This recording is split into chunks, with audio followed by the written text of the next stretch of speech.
शांति।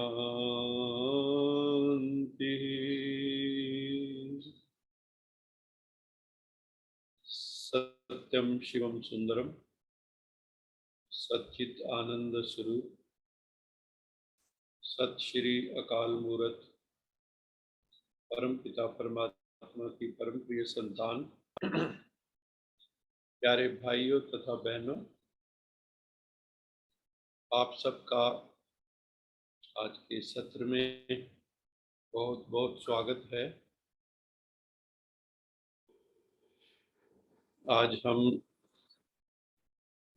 Spiritual wellness कहो, spiritual health कहो, उसके ऊपर बात करेंगे, मेडिटेशन करेंगे, भगवान की बात करेंगे, मुरली की बात करेंगे। और कोई प्रश्न हो तो एक दो प्रश्न ले सकते हैं, देखेंगे समय के अनुसार। तो अभी हम सब मेडिटेशन के लिए तैयार हैं। मानसिक रूप से भी तैयार होना होता है।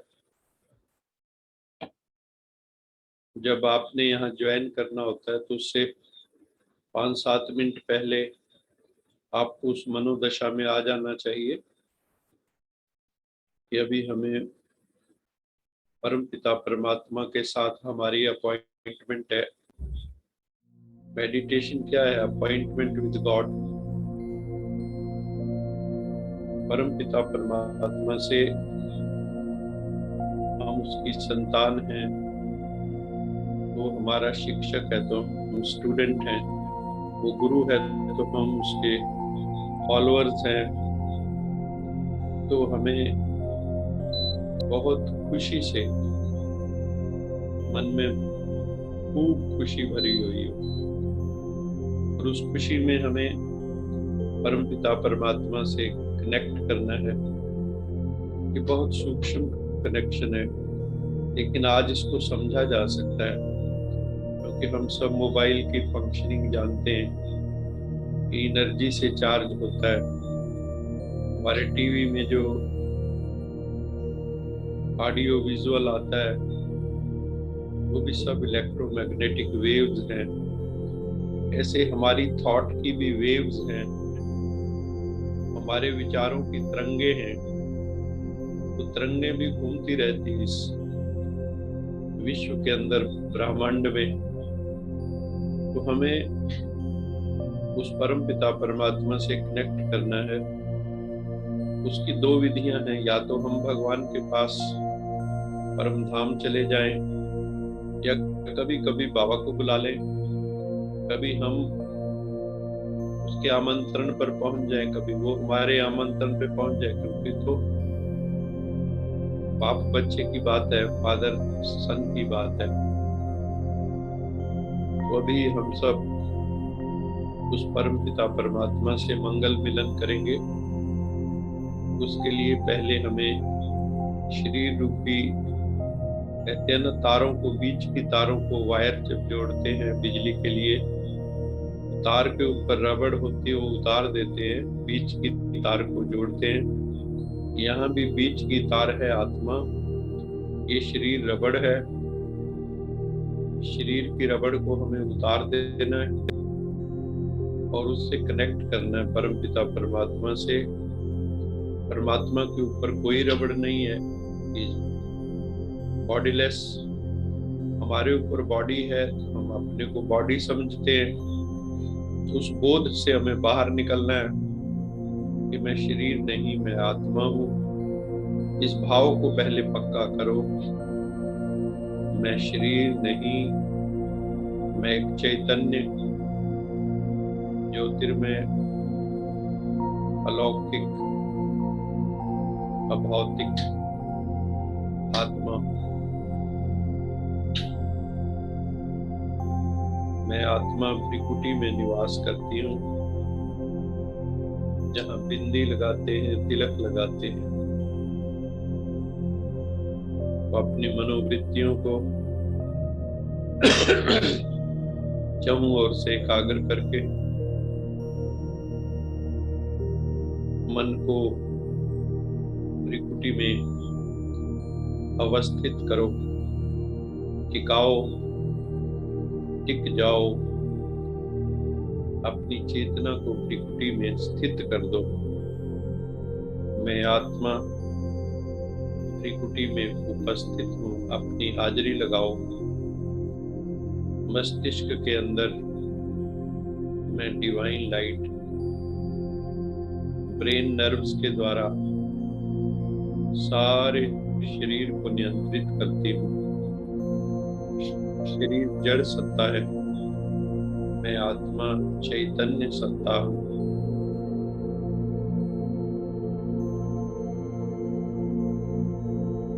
मैं चैतन्य ज्योतिर्मय अलौकिक दिव्य ज्योति हूँ। मस्तक में डिवाइन लाइट चमक रही है, शाइनिंग स्टार।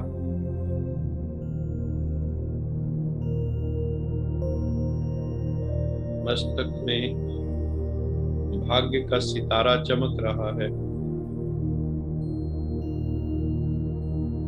बहुत तेज चमक है, रूहानी चमक है, डिवाइन स्टार है। पहले सोल कॉन्शियस बनो, आइए में डिवाइन सोल, उस भाव में चले जाओ। मैं दिव्य आत्मा हूँ, मैं ज्योतिर्मय आत्मा हूँ। उस भाव में स्थित हो जाओ।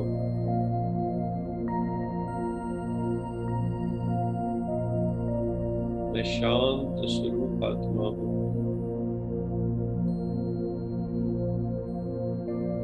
शरीर को रिलैक्स कर दो, ब्रेन को रिलैक्स कर दो। कहीं कोई टेंशन ना हो, कोई स्ट्रेस ना हो, कोई एंजाइटी ना हो। बेफिक्र बादशाह बनकर हमें परमपिता परमात्मा को याद करना है।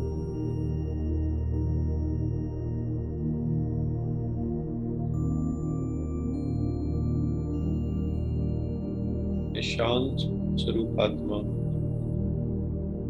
अपनी आंखों को रिलैक्स करो, अपने चेहरे को रिलैक्स करो। बहुत सीरीन फेस हो, शांत चेहरा। अपने लोअर जा को रिलैक्स करो।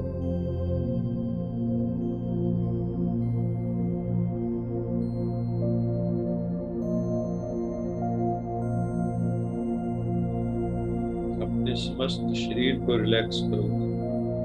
सुखासन में रहना है। शरीर में कहीं तनाव ना हो, कहीं स्ट्रेन ना हो। श्वासों को देखो, श्वास भीतर, ओम भीतर, श्वास बाहर। मन में शांति का उच्चारण हो, मानस जप हो।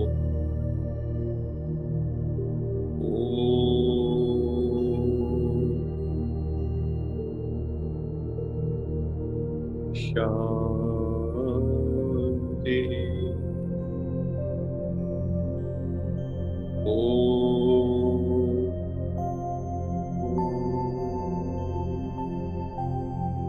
शांति,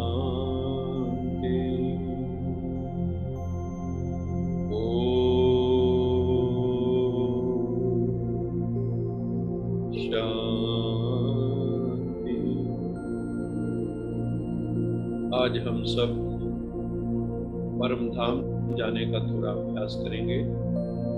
ऐसे समझो मैंने इस पंच भौतिक शरीर को यही छोड़ दिया है और ज्योति बिंदु आत्मा, अणुरूप आत्मा, एटम जैसी आत्मा, एटम जैसी सूक्ष्म आत्मा इस शरीर को छोड़कर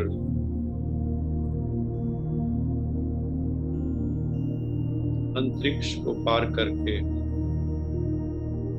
सूर्य चंद्र सितारों को पार करके, ब्रह्मापुरी विष्णुपुरी शंकरपुरी को पार करके सीधा ब्रह्म तत्व ब्रह्मलोक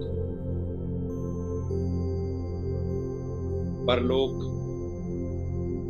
परम धाम शांति धाम रॉकेट की तरह इस शरीर को छोड़कर परम धाम, जहां लाल सुनहरे रंग की जो ज्योत फैली हुई है, रोशनी है, जहां प्रकृति छठा तत्व है, जहां ब्रह्म तत्व, मैं आत्मा उस ब्रह्म तत्व में परम पिता परमात्मा शिव बाबा के पास पहुंच गई हूँ। शिव बाबा भी ज्योतिर्मय है, मैं आत्मा भी ज्योतिर्मय हूँ, मेरा धाम भी ज्योतिर्मय है, ज्योति धाम है, परम धाम है, ब्रह्म धाम है, सत्यलोक सचखंड है, सचखंड वसे निरंकार, तिथे लोए लोए आकार, वहां लो जैसा आकार है। आत्मा भी लो की तरह, परमात्मा भी लो की तरह है। मैं आत्मा परम पिता परमात्मा के सानिध्य में बैठी हूँ। शिव बाबा दीपक राज हैं, हम सब आत्माएं दीपक हैं। जैसे दीपावली पर दीपक राज बाकी दीपक होते हैं, शिव है दीपक राज, हम सब दीपक हैं। शिव बाबा के निकट बैठ जाओ, परम पिता परमात्मा से पवित्रता की किरणें लो, शांति की किरणें आ रही हैं, प्रेम की किरणें आ रही हैं, आनंद की किरणें आ रही हैं, शक्ति की किरणें आ रही हैं। बस आपको मात्र बैठ जाना है, आत्मा को वहां शिव के सानिध्य में बैठ जाना है। आत्मा अपने आप की शुद्ध पवित्र निर्मल हो जाएगी। ईश्वरीय शक्ति से आत्मा पावन हो जाएगी। आप बस परम धाम में, ज्योति के देश में, उस ब्रह्म महातत्व में परम पिता परमात्मा के पास बैठ जाइए।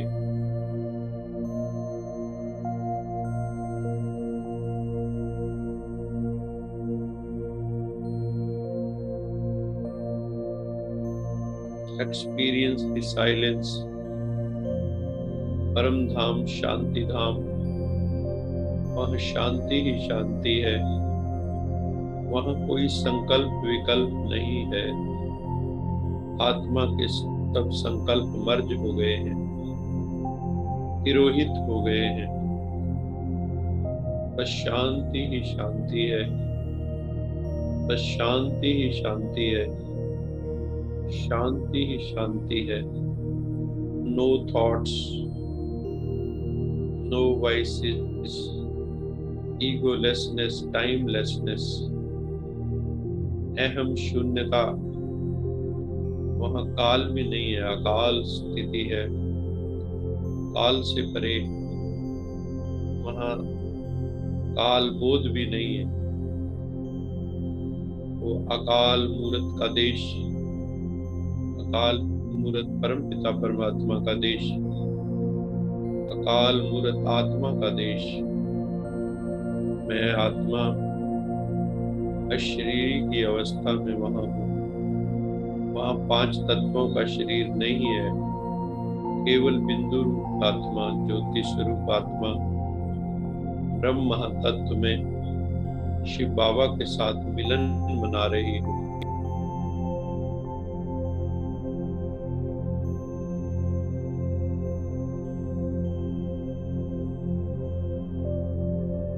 परम पिता परमात्मा के सानिध्य का अनुभव करो। Experience the silence, experience the power within.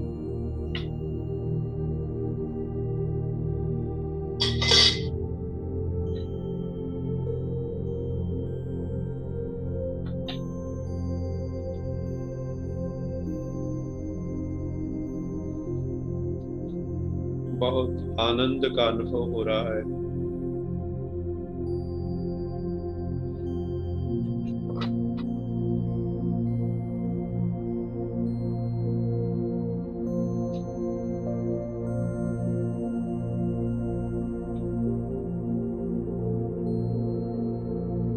निराकारी,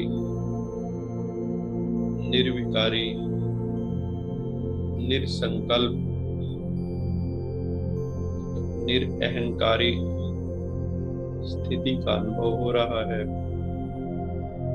वहां कोई शरीर नहीं, कोई पांच तत्व नहीं, केवल ब्रह्म महातत्व।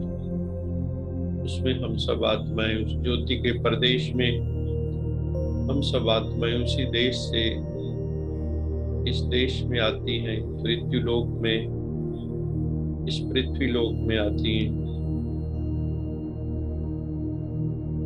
सतयुग त्रेता में सुख होता है, द्वापर कलयुग में बहुत दुख होता है।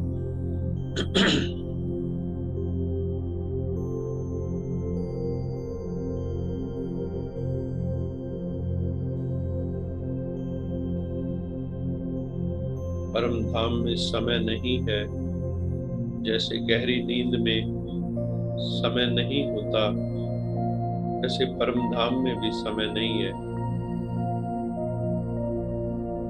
टाइमलेसनेस अकाल स्थिति है, काल मूर्त स्थिति। वहां मैं भी नहीं है, अहम शून्यता, ईगोलेसनेस, टाइमलेसनेस, बस शांत चित्त निर्वाण स्थिति का मैं आत्मा अनुभव कर रही हूँ। परमपिता परमात्मा से स्वयं को भर लो, प्रेम से भर लो, आनंद से भर लो, शक्ति से भर लो, मस्ती से भर लो, ऊर्जा से भर लो। रिचार्ज होकर अब हम वापस चलेंगे।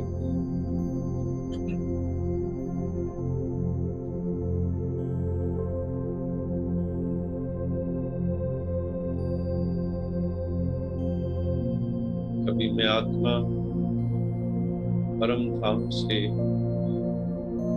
नीचे की यात्रा पर चल पड़ी हूँ। शंकरपुरी, विष्णुपुरी, ब्रह्मापुरी को क्रॉस करती हुई मैं आत्मा अंतरिक्ष में प्रवेश कर गई हूँ। अंतरिक्ष से नीचे मैं पृथ्वी लोक की तरफ आ रही हूँ।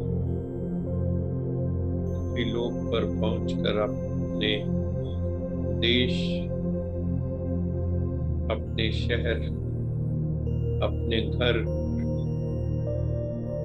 शरीर रूपी घर में पहुंच गई हूँ।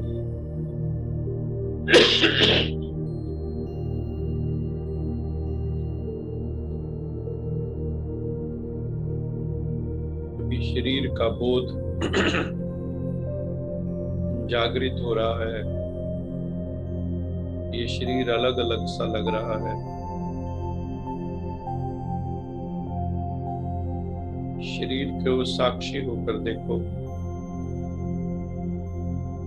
ये देह भिन्न है, मैं आत्मा भिन्न हूँ। देह के साक्षी हो जाओ, मैं देही आत्मा हूँ।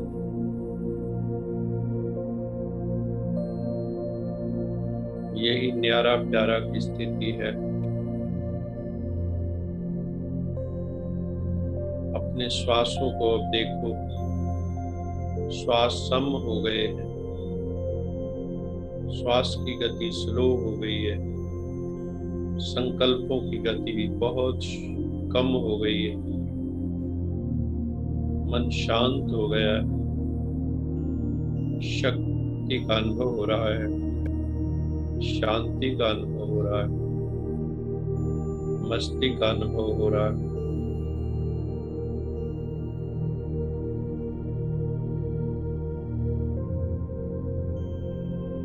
उस मस्ती में रहो। अभी हम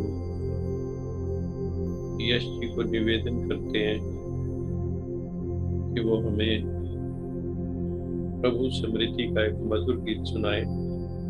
यश जी।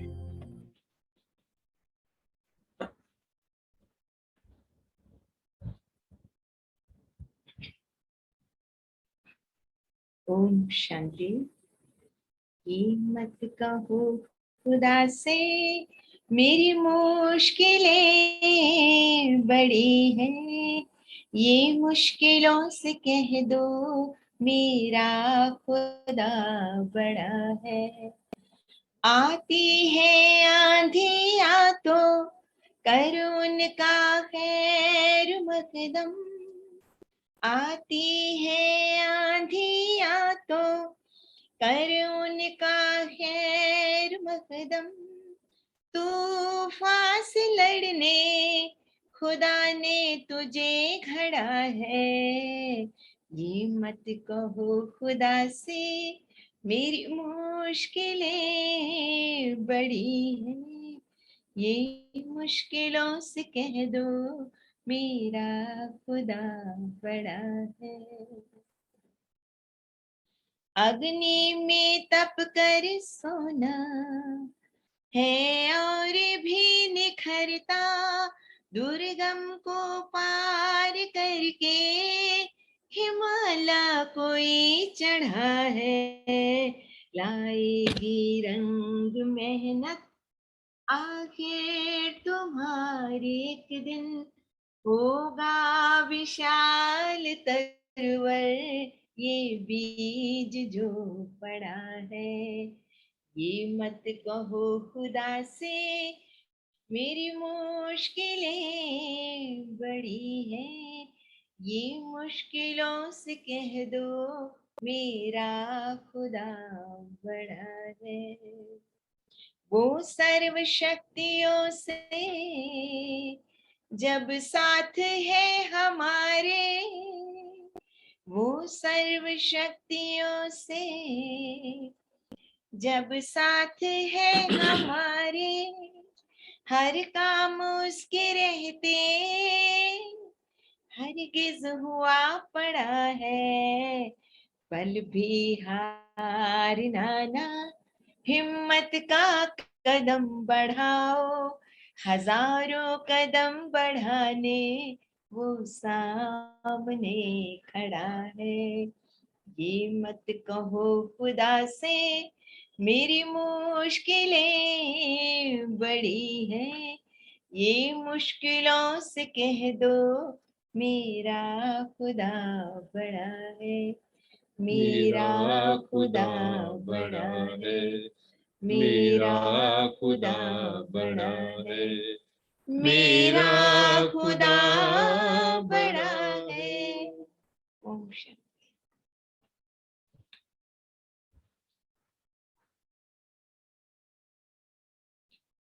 ये मुश्किलों से कह दो मेरा खुदा बड़ा है, ये मत कहो खुदा से मेरी मुश्किलें बड़ी हैं, ये मुश्किलों से कह दो मेरा खुदा बड़ा है। कोई भी मुश्किल ऐसी नहीं जो परमात्मा के संग से जिसका समाधान ना हो सकता हो, क्योंकि हमने जैसे बताया था कि समाधि से ही समाधान मिलता है। तो हम जब परमपिता परमात्मा से जुड़ जाते हैं तो हम भी जैसे चुंबक के संग में लोहा चुंबकीय शक्तियों को ग्रहण कर लेता है, ऐसे हम भी मैग्नेटिज्म हमारे भीतर भी आ जाता है। महापुरुषों को देखो, उनमें आकर्षण शक्ति आ जाती है। श्री कृष्ण का नाम ही कृष्ण रखा क्योंकि कर्ष्यति इति कृष्णा, जो सबको आकर्षित करे, वो श्री कृष्ण है। इसलिए आपके अंदर भी आकर्षण आ जाएगा, रूहानियत की शक्ति आ जाएगी। तो हम अपने टॉपिक को आज आगे बढ़ाते हैं। जो हमने टॉपिक लिया था कि स्पिरिचुअल वेलनेस की हम बात कर रहे थे कि आध्यात्मिक स्वास्थ्य क्या है। हमने कल भी बताया था कि क्योंकि आध्यात्मिक का जो शब्द है, स्पिरिचुअल जो वर्ड है, ये स्पिरिट से शुरू होता है। स्पिरिट का मतलब होता है आत्मा। तो इसमें हम आत्मा के स्वास्थ्य की बात कर रहे हैं, क्योंकि हम देख चुके हैं कि आत्मा का स्वास्थ्य दो युग में तो बहुत अच्छा रहता है। सतयुग त्रेता में नाम ही है।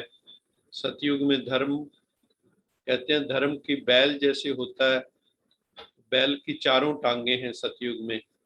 त्रेता में 3 टांगे हैं, द्वापर में 2 टांगे हैं, कलयुग में शुरू में 1 टांग है। अभी वो धर्म का बैल गिरा पड़ा।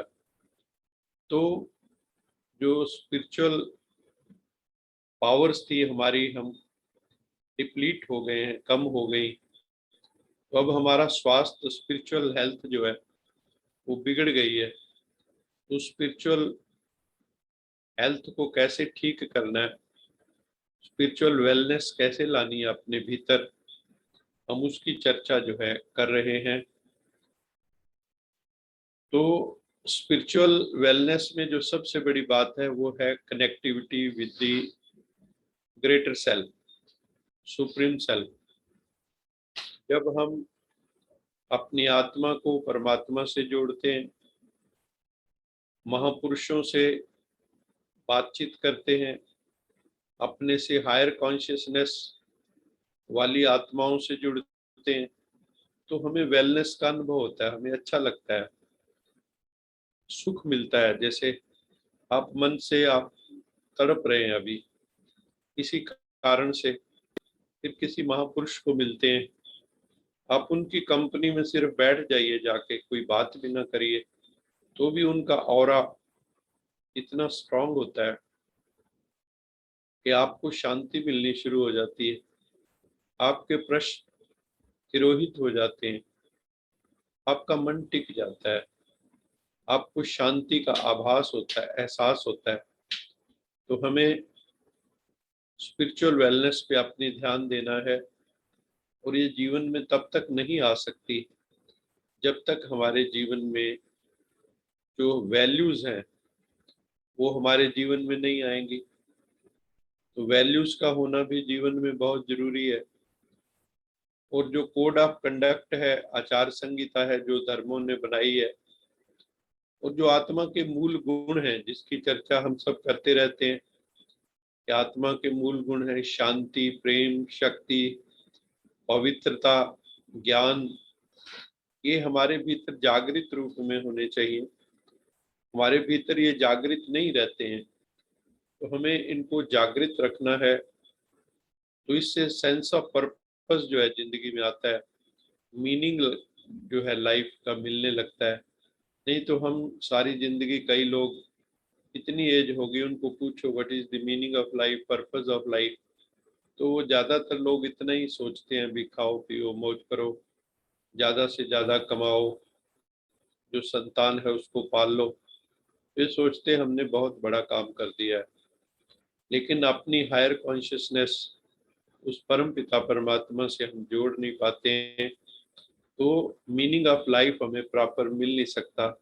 जब तक जीवन के कुछ सिद्धांत नहीं होंगे, कोई रूल्स रेगुलेशन नहीं होंगे, तब तक हमारा जीवन सुंदर नहीं हो सकता। तो इसलिए we need to be spiritually healthy. और स्पिरिचुअल हेल्थ अगर हमारी डेवलप हो जाएगी तो हमारे जो डिसीजंस हैं, हमारी जो चॉइसेस हैं, वो हमें आसान हो जाएंगी करना। हम राइट डिसीजन कर पाएंगे, हम राइट निर्णय ले पाएंगे। तो हमें अपने डिसीजंस को, अपनी चॉइसेस को बेटर करना है, बेहतर करना है। वो बिना स्पिरिचुअल वेलनेस के नहीं हो सकते। और हम सब जानते हैं कि जो अगर हमने रॉन्ग डिसीजन ले लिए या जिंदगी में रॉन्ग चॉइसेस कर ली तो उसके बहुत खराब नतीजे भुगतने पड़ते हैं। तो डिसीजन मेकिंग भी स्पिरिचुअल वेलनेस से आती है। जितना आप स्पिरिचुअली हेल्दी हैं उतने आपके डिसीजंस राइट होंगे। और इससे क्या होगा, हम लोगों में अडेप्टेशन की पावर आती है। जब हम स्पिरिचुअली हेल्दी होते हैं तो हमारे जीवन में जो पीरियड्स ऑफ चेंज हैं, हमारे जीवन में परिवर्तन काल आते हैं, उनमें भी हम जो है हमारे भीतर वो चेंजेस कोई प्रभाव नहीं डाल सकती। एंड इसके अलावा हम जो है रिजिलियंट हो जाते हैं, टॉलरेंट हो जाते हैं, और हम अपना ग्रेस से सरवाइव कर पाते हैं। जितना जो है ना ग्रेस एंड डिग्निटी हमारे जीवन में आ जाती है और हमारे भीतर निरंतर शांति बनी रहती है, इनर पीस। अगर हम स्पिरिचुअली हेल्दी हैं तो एक सुकून निरंतर बना रहता है, चाहे हालात एडवर्स हो, अनफेवरेबल हो, तो भी हमारे भीतर जो है शांति सुकून बना रहता है। तो इसलिए हमें, अगर हम स्पिरिचुअली हेल्दी होंगे तो हमारा मूड जो है वो भी बहुत अच्छा बना रहता है। तो हैप्पीनेस बनी रहेगी, खुशी बनी रहेगी, मौज बनी रहेगी, आनंद बना रहेगा। और हमारा जो स्ट्रेस लेवल है, जो स्पिरिचुअली हेल्दी पर्सन होते हैं उनको स्ट्रेस जो है मिनिमम होता है। वो भी पॉजिटिव स्ट्रेस होता है, नेगेटिव स्ट्रेस उनको कभी नहीं होता। तो इसलिए हमें जो है कभी डिप्रेशन नहीं होगा।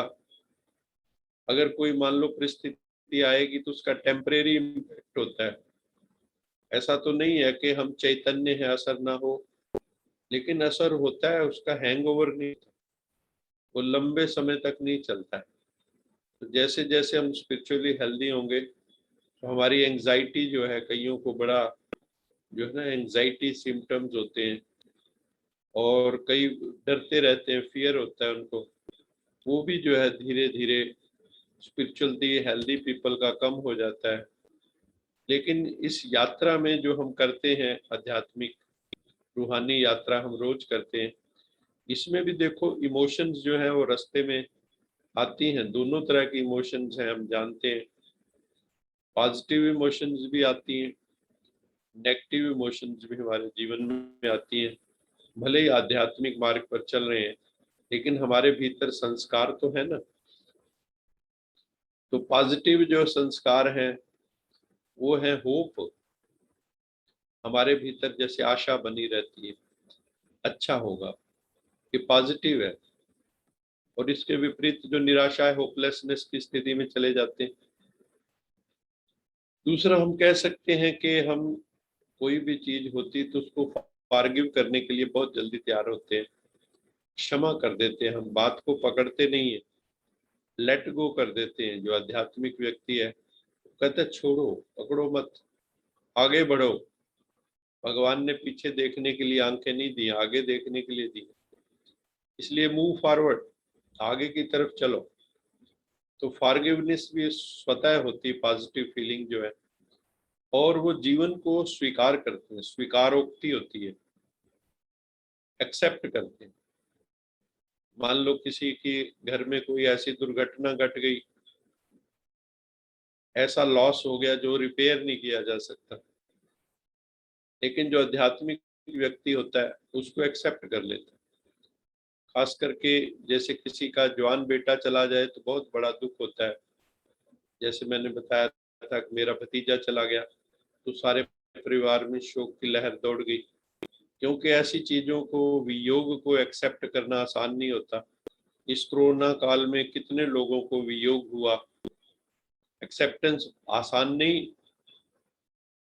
लेकिन हायर लेवल ऑफ कॉन्शियसनेस अगर होगा, स्पिरिचुअली हेल्दी हम होंगे, तो एक्सेप्ट कर, बाकी लोगों को जहाँ सालों साल लगते हैं, यहाँ पे हमें थोड़े समय में ही हम एक्सेप्ट करके उसको फिर धीरे धीरे, time is the greatest healer, उसको हम भूलना शुरू कर देते हैं और आनंद में फिर रहने लगते हैं, क्योंकि प्रभु पिता का साथ है हमारे साथ।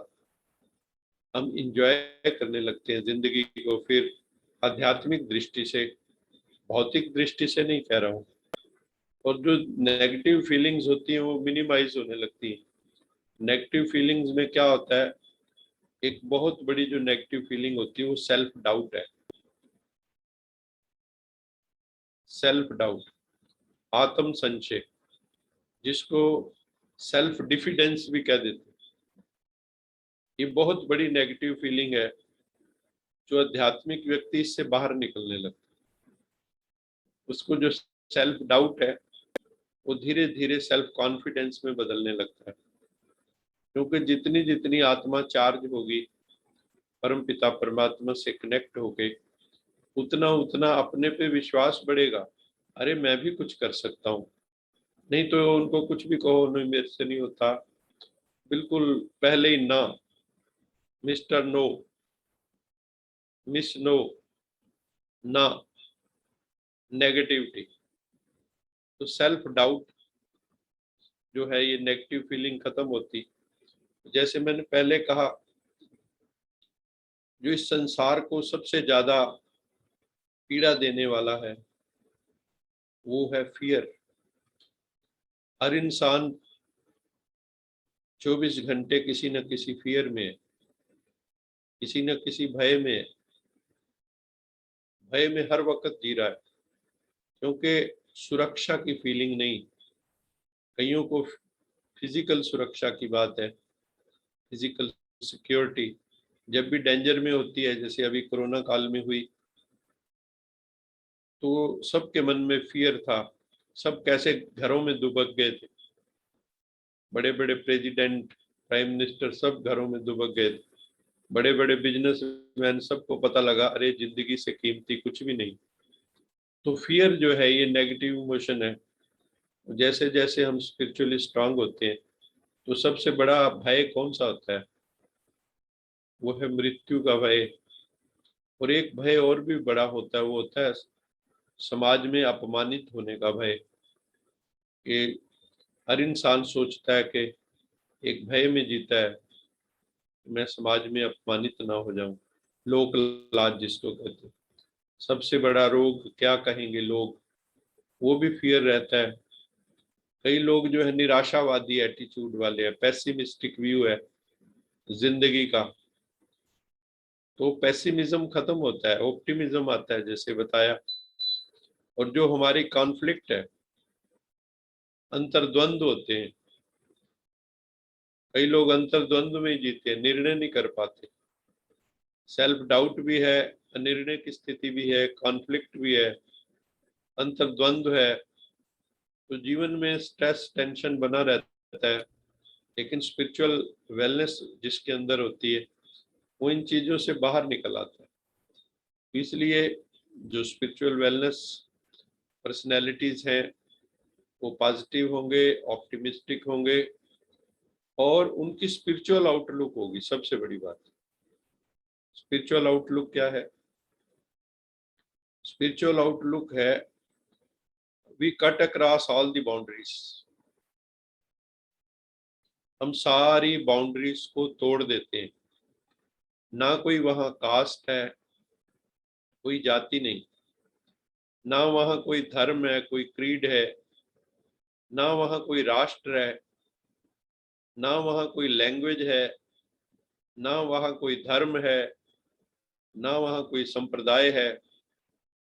बस एक ही वहां आउटलुक है, वो है आत्मा आत्मा, भाई भाई, यूनिवर्सल ब्रदरहुड। ये संसार एक पूरी फैमिली है, ग्लोबल फैमिली। वहां पे सब आत्माएं, जैसे हमने उस दिन भी बताया था, वहां कोर वैल्यूज चलेंगी। आत्मा की कोर वैल्यूज कौन कौन सी? अगर हर इंसान शांति में रहे और उसमें मदद करे सबकी, कि शांत शांत माहौल बनाना है। घर में भी जो बुजुर्ग लोग थे क्या करते थे, सबको शांत रखते थे।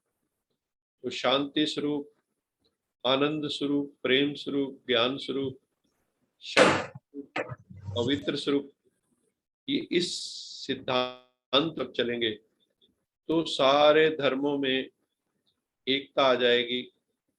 सब जातियों के जो झगड़े हैं वो समाप्त हो जाएंगे। नेशन के झगड़े हैं, आजकल देखो कितने झगड़े चले हैं। अफगानिस्तान का हाल देखो क्या है। और कई देश जो हैं वो अपने एक्सपेंशन करना चाहते हैं। चाइना को देखो, सब अपने हथियार भी बेचना चाहते हैं, तो चाहते हैं टेंशन बनी रहे तभी हथियार बिकेंगे। तो बड़ी एक विचित्र स्थिति है, विडंबना है संसार की। हम जिस धरती पर बैठे हैं उसी को समाप्त करने के लिए पूरे इंतजाम कर रहे हैं। इतने जो हमने बम बनाए, आईसीबीएम बनाए, कॉन्टिनेंटल बैलिस्टिक मिसाइल्स बनाए, वो किस लिए बनाए हैं? ना तुम बचोगे ना हम बचेंगे। ये सोचते हैं कि हमारी सुप्रीमेसी हो जाएगी। Nobody will rule this world, nobody can rule this world. तो स्पिरिचुअलिटी की बहुत जरूरत है, क्योंकि स्पिरिचुअलिटी में ही सेंस ऑफ बिलोंगिंगनेस होती है कि this planet belongs to us. Human race, हमारा ये प्लेनेट है। हमें पशुओं के साथ भी, वनस्पति के साथ, जड़ जगत के साथ भी एक हार्मनी से जीना है। And we have to beautify this world. क्योंकि हम किसके बच्चे हैं? सत्यम शिवम सुंदरम के। अगर हमारे जीवन में सत्यम आ जाए, हमारे जीवन में शिवम आ जाए, शिवम माने शुभम, कल्याण की भावना आ जाए, सबके प्रति शुभ भावना, शुभ कामना आ जाए, हमारे मन में सुंदरता की भावना आ जाए कि संसार को सुंदर कैसे बनाना है, इमोशनल ब्यूटी आ जाए हमारे भीतर, सबसे प्यार हो, सबको हम स्माइल से मिले, सत्यम शिवम सुंदरम अगर जीवन में हमारे आ जाएगा तो ये this world will be very beautiful. अभी कहाँ है? अभी तो सत्य की बजाय झूठ, प्रेम, ठगी, बदमाशी, यही चल रहा है। शिवम कोई नहीं सोचता है, शिव संकल्प नहीं है। सब सोचते हैं मैं बड़ा हो जाऊं, दूसरा छोटा रह जाए, और उसको एंजॉय करते हैं वो, तो मेरे पास बड़े, तुम छोटे हो। उस अहंकार को जीते हैं लोग। तो ये सेंस ऑफ बिलोंगिंगनेस जो है कि ये प्लेनेट हमारा है और हमें इसे सुंदर बनाना है, ये एक स्पिरिचुअल व्यक्ति ही कर सकता है। और दूसरा वो ये भी सोचता है कि हमें इंटरपर्सनल हार्मोनी लानी है। आपस में जो हमारे संबंध हो, मधुर हो, प्यार हो, एक दूसरे की रिस्पेक्ट हो, रिगार्ड हो, ट्रस्ट हो, तो स्पिरिचुअल वेलनेस आएगी। और फिर नेचर के साथ भी हमारा जो है बहुत प्रेम होना चाहिए। क्योंकि हमें हवा पानी कौन दे रहा है? इस प्रकृति का जितना धन्य। आज हमें हवा ना मिले, पानी ना मिले, तो जीवन रहेगा? तो प्रकृति माँ है। आज हमने प्रकृति को भी दूषित कर दिया, प्रदूषित, बहुत पॉल्यूशन हो गया है। जो आध्यात्मिक व्यक्ति हैं वो मिनिमम के सिद्धांत पे चलते हैं। धीरे धीरे हमारे जीवन में अपनी नीड्स को हम कट शॉर्ट करें और जीवन से, इस दुनिया से बहुत कम लें, दें अधिक। हम सबको वंड छको, सबके साथ बांट के खाने की हमारी जो परंपरा चल पड़े, तो ये कितना संसार सुंदर हो जाएगा। और जो स्पिरिचुअल व्यक्ति होता है वो अपने को वॉलंटियर करता है, स्वयं सेवक बन जाता है वो इस शुभ काम के लिए। बाबा कहते हैं ना, तुम खुदाई खिदमतगार बन जाते हो। हम सब फिर वॉलंटियरिंग करने लगते हैं कि हम इस ईश्वर के काम में मदद आएंगे, मददगार बनेंगे ईश्वर के कार्य में। क्योंकि ये दुनिया को पवित्र बनाने का काम है, श्रेष्ठ बनाने का काम है। और सबसे बड़ा काम जो पॉल्यूशन है वो मेंटल पॉल्यूशन है। अगर हमारा मेंटल पॉल्यूशन ठीक हो जाए, हम डिटॉक्सिफाई हो जाए, तो संसार बहुत सुंदर हो जाएगा और हम समाज को योगदान दे सकेंगे, अपना पॉजिटिव कंट्रीब्यूशन। हम शेयरिंग करना सीखेंगे, अपनी नॉलेज को शेयर करेंगे, अपने प्यार को शेयर करेंगे, अपनी वैल्यूज को शेयर करेंगे समाज के साथ, अपने धन को शेयर करेंगे, तन मन धन शेयर करना शुरू करेंगे पॉजिटिविटी के लिए, ज्ञान के लिए। ये वही कर सकते हैं जो स्पिरिचुअल वेलनेस की डिग्री जिनमें आती है। और जहाँ पे भी समाज में हम देखेंगे कि समाज का उत्थान करने वाले कुछ एक्टिव लोग हैं, प्रोएक्टिव लोग हैं, हम चाहेंगे कि हम भी उनके साथ मिलकर समाज का उत्थान करें, तो उनका एक टीम सी बन जाती है स्पिरिचुअल लोगों की भी। और फिर ऐसे जो स्पिरिचुअल वेलनेस के रास्ते पे हैं, वो जरूर मेडिटेशन करते हैं, क्योंकि सबसे जरूरी क्या है? ध्यान, ध्यान, ध्यान। राजयोग ध्यान करें, मेडिटेशन करें, फिजिकल आसन भी करें, शरीर को भी स्वस्थ रखें, आत्मा को भी स्वस्थ रखें। मेडिटेशन करना है सेल्फ एम्पावरमेंट के लिए, सेल्फ रियलाइजेशन के लिए। तो हम जितना अपने आप को सेल्फ एम्पावर करेंगे, उतना हम सबके लिए उपयोगी होंगे। और ये बहुत जरूरी है कि हम सेल्फ केयर करें, दूसरों की केयर करें, शेयर और केयर करें। स्पिरिचुअल व्यक्ति क्या करेगा? शेयरिंग एंड केयरिंग करेगा। जैसे पहले बताया, वो किसी बात को पकड़ के नहीं बैठेगा, उसमें नेचुरल फॉरगिवनेस होगी। और किसी को दुख में देखेगा तो उसके मन में कंपैशन आएगी, करुणा करुणा का भाव होगा, उसके मन में स्वानुभूति होगी, दूसरों के लिए एम्पैथी होगी, सिंपैथी होगी।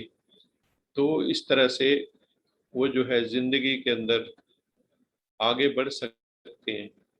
तो आज क्योंकि समय हो गया है 6:20 के लगभग, अभी हम थोड़ा मुरली का भी करेंगे। तो अभी हम शेयर करते हैं मुरली के पॉइंट्स।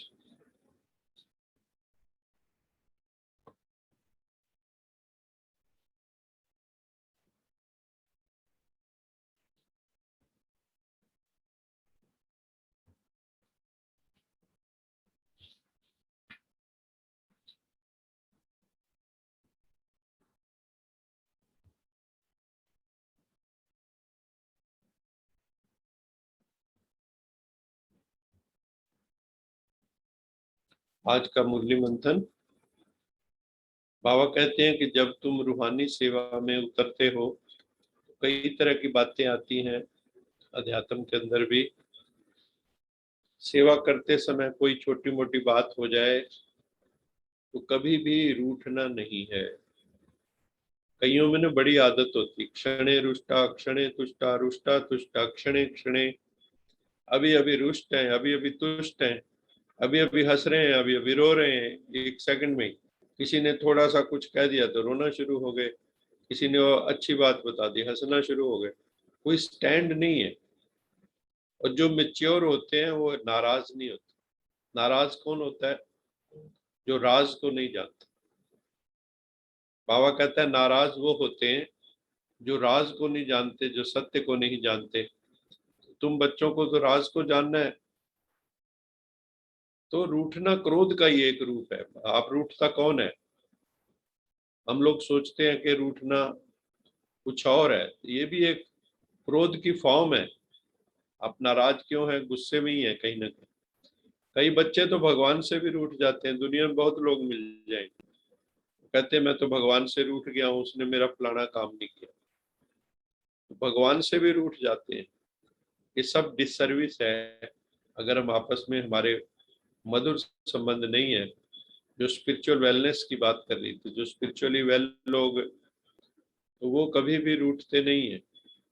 एक परम पिता परमात्मा ही पतित पावन है, और कोई नहीं, एक भी आत्मा नहीं। वही हमें श्रीमत देते, श्रेष्ठ मत। उनके जैसी मत कोई दे ना सके। वही हमें पतित से पावन और पावन दुनिया सतयुग के मालिक बनाते हैं, और हम अधिकारी आत्माएं बन जाती हैं। संसार में सदा पवित्रता का महत्व रहा। सभी धर्मों में ब्रह्मचर्य पे जोर रहा है। कुछ लोग उसमें ब्रह्मचारी रहते हैं, ज्यादातर गृहस्थी होते हैं, चाहे वो सन्यासी हो। सन्यास में तो है ही कि आप जब सन्यास ले लेते हैं तो गृहस्थ में प्रवेश ही नहीं करते, तो वो भी पवित्र रहते हैं। कई बौद्धि भी पवित्र हैं, मुल्ला काजी कई पवित्र हैं, पादरी हैं पवित्र हैं, नन्स हैं पवित्र हैं, जैन साध्वियां हैं वो पवित्र हैं, और भी बहुत साधु साध्वियां कई पवित्र रहती हैं। ऐसे लोगों को समाज में फिर जो है गृहस्थी लोग विशेष आदर सम्मान की दृष्टि से देखते हैं। परंतु परमपिता परमात्मा तो सारी सृष्टि को पावन बनाने आता है। वो कहता है हर आत्मा को पावन बनना है। जैसे पवित्र घर से आए थे हम परम धाम से, बाबुल के घर से जैसे पवित्र आए थे वैसे ही पवित्र होके जाना होगा। इसलिए सभी पतित पावन को पुकारते हैं कि ये पतित पावन आओ, आकर हमें पतित से पावन बनाओ। सतयुग त्रेता में दुनिया संपूर्ण निर्विकारी थी, सुख शांति संपन्न थी। उसको सुखधाम कहते थे, स्वर्ग कहते थे। इसी धरती पे स्वर्ग था, बहिष्ठ कहा जाता है। द्वापर कलयुग को फिर दुख धाम कहा जाता है। मुक्ति जीवन मुक्ति दाता गाइड बनकर गति सदगति का मार्ग दिखाने आया हुआ है। वही सृष्टि रूपी जो कल्प वृक्ष है, जो हमने समझाया था आप सबको, उसका बीज है परमात्मा। Is the creator. जैसे वृक्ष का क्रिएटर कौन है? वृक्ष का क्रिएटर बीज होता है। ऐसे सृष्टि का क्रिएटर बीज परमात्मा है। उसे जब तरस आता है दुनिया पे धर्म गलानी के समय, तो वो आता है। वही हमारा गॉड फादर है। इसलिए अंत समय में सब क्या कहते हैं? बस उसे याद करो। किसी देवी देवता को याद नहीं करने की बात होती धर्म, या धर्म स्थापकों को याद करने की बात नहीं होती। धर्म स्थापक भी कहते हैं, गुरु नानक देव जी भी कहते थे उसी को याद करो। गुरु गोविंद सिंह जी भी कहते थे उसी परमात्मा को याद करो। क्योंकि सबको पता है, एक बात सबको पता है कि वही अंतिम सहारा वही है। बाकी सारे सहारे ढह जाएंगे, वो अंतिम सहारा परमेश्वर सदा रहेगा। भले भाषा सबकी भिन्न भिन्न है, क्रिश्चियन भी कहेंगे गॉड फादर को याद करो, कोई नहीं कहता क्राइस्ट को याद नहीं करो, क्योंकि गॉड तो सबसे ऊपर है ना। ईसा मसीह ने भी क्या कहा? Son of God, everybody is son of God. तो हमें उस परमात्मा को याद करना है, हेवनली गॉड फादर को। इस संसार में अनेक प्रकार की बीमारियां निकलती हैं, उनके लिए फिर नई नई इन्वेंशन होती रहती, नई नई दवाइयां निकलती हैं। जब अभी कोविशील्ड, कोवैक्सीन वगैरह निकली हैं कोरोना के लिए, तो वैज्ञानिकों को ना एक तरीका आता है कि वो उसकी खोज करते हैं, वो रिव्यू ऑफ लिटरेचर करते हैं, नई नई हाइपोथेसिस पे सोचते हैं, और फिर कहीं कामयाब हो जाते हैं तो नई दवाइयां बन जाती हैं। अभी कितनी वैक्सीन बन गई हैं। ऐसे परमात्मा के पास भी हुनर है, वो है पतित को पावन बनाने का, टू प्योरीफाई द सोल, सुखी बनाना। इसलिए उन्हें पतित पावन दुख करता सुख करता कहते हैं। वर्तमान समय परमात्मा हमें राजयोग की शिक्षा दे के लायक बना रहा है, क्योंकि राजयोग के द्वारा ही हमारे विकर्म विनाश होते हैं, हमारे पाप कर्म कटते हैं। जब भी आत्मा परम धाम शांति धाम मूल वतन से सृष्टि रूपी रंगमंच पर आती है पाठ बजाने, तो वो पावन होती। शुरू ऐसा नहीं कि आत्मा शुरू से ही अपवित्र थी। जब धरती पे पहली दफा आई परम धाम से, तो पावन होती है। धीरे धीरे देह में रहते रहते देह का भान हो जाता है, अपने को भूल जाती, शरीर समझने लगती है। पवित्र होने के कारण उसे सुख व शांति की प्राप्ति होती है। पर धरा पर आकर जब पाप कर्म करने लगती है तो दुख अशांति की प्राप्ति होती है। दुख अशांति का कारण अपवित्रता है, विकार हैं, बुराइयां हैं, नेगेटिविटी है। तो अभी जो परम पिता परमात्मा हमें जो है, जब अपनी बुद्धि रूपी झोली में अविनाशी ज्ञान रतन भरपूर कर, बाबा कहते हैं दान करो, दान करने से खुशी मिलेगी। ज्ञान का दान करो, अविनाशी ज्ञान रत्नों का दान करो, और जितना दान करोगे उतनी आपके ज्ञान में वृद्धि होगी। हमें हमेशा ये स्मृति रखनी है कि हम पुण्य आत्मा है। अब पुण्य आत्मा बन रहे हैं ना, अभी नहीं कहना मैं मूर्ख खल कामी, ये अब नहीं कहना है। मूर्ख खल कामी कह के मूर्ख खल कामी बन गए। अब जो है मूर्ख से हम जो है ना समझदार बन गए। अब खल नहीं रहे, दुष्ट नहीं रहे हम, और कामी से निष्कामी बन गए।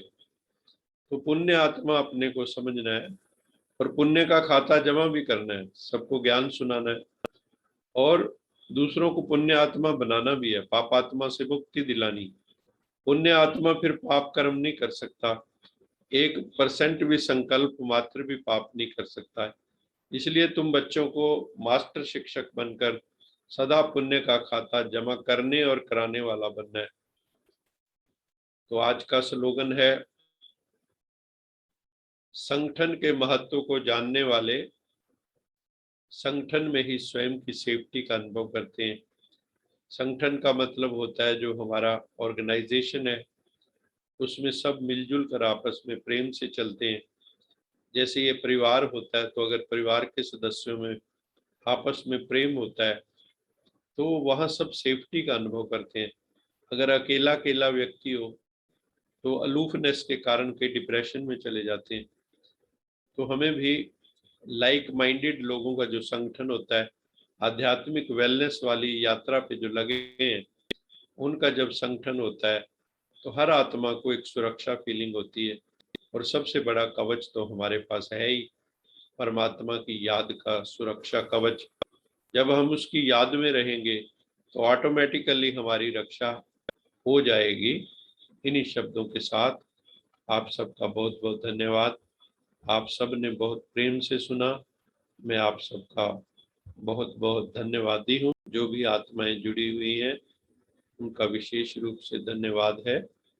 हम इस टॉपिक को आगे जारी रखेंगे। कल क्लास नहीं होगी, कुछ काम है, तो कल छुट्टी रहेगी, इसलिए छुट्टी सेलिब्रेट करना। छुट्टी का मतलब मुक्ति भी होता है कि जब आत्मा मुक्ति मांगती है, छुटकारा मांगती है, तो ये भी एक दुनिया से कहते हैं ना उसको छुट्टी मिल गई अब। तो इस छुट्टी को, ये आध्यात्मिक छुट्टी है जो हम सुनते हैं कल इस समय सभी 1 घंटा बैठ के मेडिटेशन करना, परमात्मा की याद का अनुभव करना, मौज का अनुभव करना। मेडिटेशन जरूर करते रहना है, क्योंकि इस सारे लेक्चरों का मतलब एक ही है कि हमारा मन परमात्मा में लग जाए। बस 1 पॉइंट एजेंडा है कि हमारा मन उस परमात्मा में आनंद रस पान करने लगे, उसमें डूब जाए, खो जाए, उतना ही आपको आनंद आना शुरू हो जाएगा। तो कल आप सब मेडिटेशन में रहेंगे, परसों फिर हम क्लास लेंगे। आप सबका बहुत बहुत धन्यवाद। जो भी आत्माएं जुड़ी हैं उन सब का मैं बहुत बहुत धन्यवाद करता हूँ। God bless you all. खुश रहो, मौज में रहो, खुशियां बांटते रहो।